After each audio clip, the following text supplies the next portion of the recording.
Looking at the towering skyline of Dubai, the immediate assumption is that the entire city is funded by a bottomless well of oil money. This chart breaks down Dubai's current revenue streams. Right down here, oil accounts for just 1% of the overall income. The remaining 99% comes from a highly engineered economy, with wealth driven by tourism, real estate, and global business operations. Decades ago, the city's rulers operated Dubai like a startup. They took their initial oil profits and immediately reinvested them into infrastructure, airports, and massive seaports, specifically to attract long-term foreign capital. This creates a specific challenge for you as a visitor. You are walking into an environment precisely engineered to extract maximum tourism dollars. The goal is to experience it without overspending. To do that, we need to run a return on investment analysis on Dubai's major attractions. We're going to separate the high-value investments from the expensive tourist traps. The foundation of your trip's value depends on basic logistics, starting with the weather. Booking a flight in June or July brings a severe trade-off. Daytime temperatures regularly hit 113 degrees Fahrenheit, forcing you entirely indoors and nullifying any outdoor itinerary you planned. Scheduling your visit between November and March is the mandatory window for maximizing your experiential value. Once you land, the next major budget drain is transportation.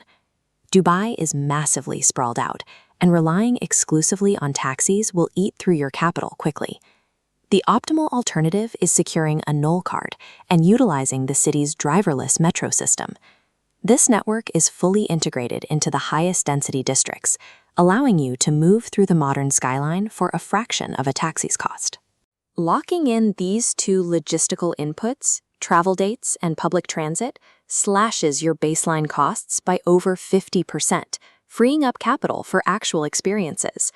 That brings us to what you actually do with that capital.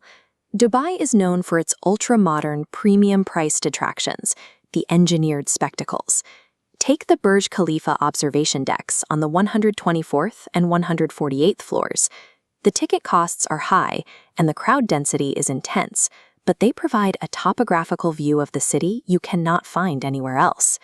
Standing 828 meters tall, the tower's scale and vertical dominance are staggering. That physical magnitude justifies its status as a premium attraction.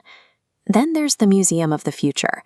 It's an architectural anomaly, acting as a highly curated simulation of technology in the year 2071. Accessing it requires a strict logistical trade-off. You have to book your tickets weeks in advance, eliminating any chance for spontaneity. Further down the coast, you have the Palm Jumeirah and the Atlantis Hotel, built using 120 million cubic meters of sand and 7 million tons of rock. From a satellite perspective, you see the precise, artificial footprint of the palm tree shape carved into the ocean, a result of extreme engineering. These modern spectacles deliver massive physical impact. To yield a positive return on investment, they demand strict financial and chronological budgeting. On the opposite end of the financial spectrum is the 200-year-old historical foundation of the city surrounding Dubai Creek. Here you'll find the highest ROI transit experience in Dubai, crossing the water on a traditional wooden Abra boat for exactly 1 dirham, about 25 cents. It's unpretentious public transit.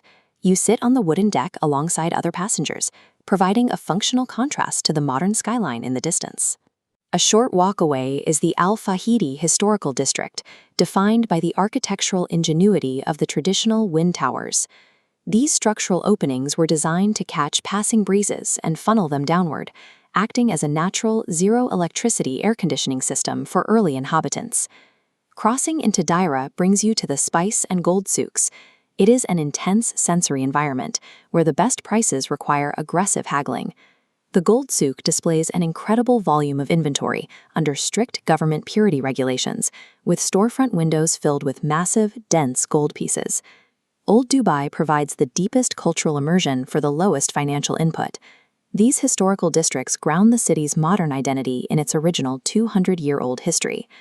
There is also a category of experiences that leverage Dubai's massive public infrastructure investments without an entry fee. The Dubai Fountain Show features 150-meter water jets synchronized to music and lights. It's a world-class engineering display available at zero cost. Similarly, the 7-kilometer Dubai Marina Walk allows you to spend an evening in a high-impact public space surrounded by billion-dollar real estate. At night, the cluster of illuminated skyscrapers and their reflections on the water prove the experiential value of this free public canal. Outside the city, the desert safari is the primary out-of-city excursion. It balances the adrenaline of dune bashing with cultural exposure at a desert camp. Note the physical trade-off involved. Consuming a heavy meal before the safari will likely result in severe motion sickness during the dune drops. Physical preparation and timing determine travel returns as much as financial capital. Let's map this on a matrix, plotting financial cost against experience type, cultural to modern. A luxury optimizer focuses on this high-budget, modern quadrant for peak engineering. Conversely, a value and culture strategy anchors here, leveraging Old Dubai and free spectacles to keep costs low. Dubai is uniquely scaled to accommodate both a $10,000 weekend and a $100 day with equal validity. Dubai's highly engineered ecosystem is the city's true masterpiece, ensuring the most strategic planner will always extract the greatest experience.